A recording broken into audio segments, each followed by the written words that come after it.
नमस्कार दोस्तों, आप सभी का हमारी आज की वीडियो में स्वागत है। आज की हमारी वीडियो का विषय काफ़ी चर्चित विषय है। वीडियो शुरू करने से पहले आप सभी से निवेदन है कि हमारी इस वीडियो को अन्य नौजवानों तक ज़रूर पहुंचाएं, ताकि उन्हें भी ब्रह्मचर्य के इस महान व्रत का ज्ञान हो सके। दोस्तों, आज हम बात करेंगे कि हमें कितने दिनों में ब्रह्मचर्य का लाभ मिलना शुरू होता है। आप सभी जो ब्रह्मचर्य का पालन कर रहे हैं, आपके मन में भी ये सवाल जरूर आया होगा। आपने भी सोचा होगा कि आज मुझे 1 महीना हो गया या 2 महीने हो गए ब्रह्मचर्य का पालन करते हुए, लेकिन मेरे अंदर कोई चमत्कार नहीं हुआ।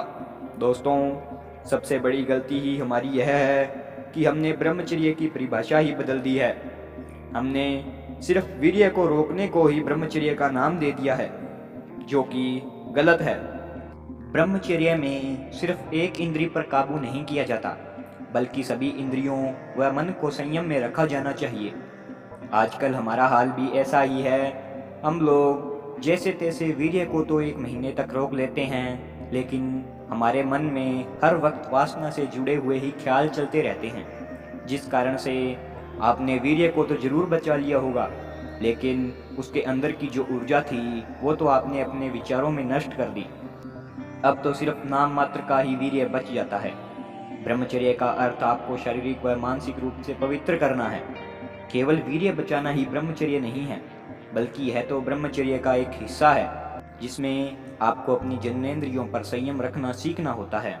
लेकिन कुछ लोग सिर्फ वीर्य बचाने को ही ब्रह्मचर्य समझ बैठते हैं, वह खुद को ब्रह्मचारी कहने लगते हैं, लेकिन हर वक्त उनके मन में कोई न कोई स्त्री घूमती ही रहती है।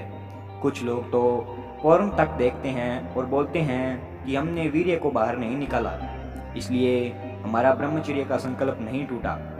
ऐसे ब्रह्मचर्य से तो अच्छा कि आप काम वासना में पूरी तरह डूब ही जाओ, क्योंकि काम वासना का व ब्रह्मचर्य का बार बार अपमान करते हो।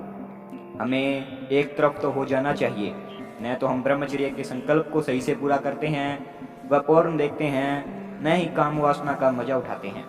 इसमें तो कामदेव का भी अपमान हुआ। इस तरह के ब्रह्मचर्य पालन से आपको अपने जीवन में कभी भी ब्रह्मचर्य का लाभ नहीं मिलेगा। जब तक आप अपनी संकल्प शक्ति को मजबूत नहीं कर लेते व जब तक आप अपनी सभी इंद्रियों को काबू में करना नहीं सीख लेते, तब तक ब्रह्मचर्य से दूर ही रहिए।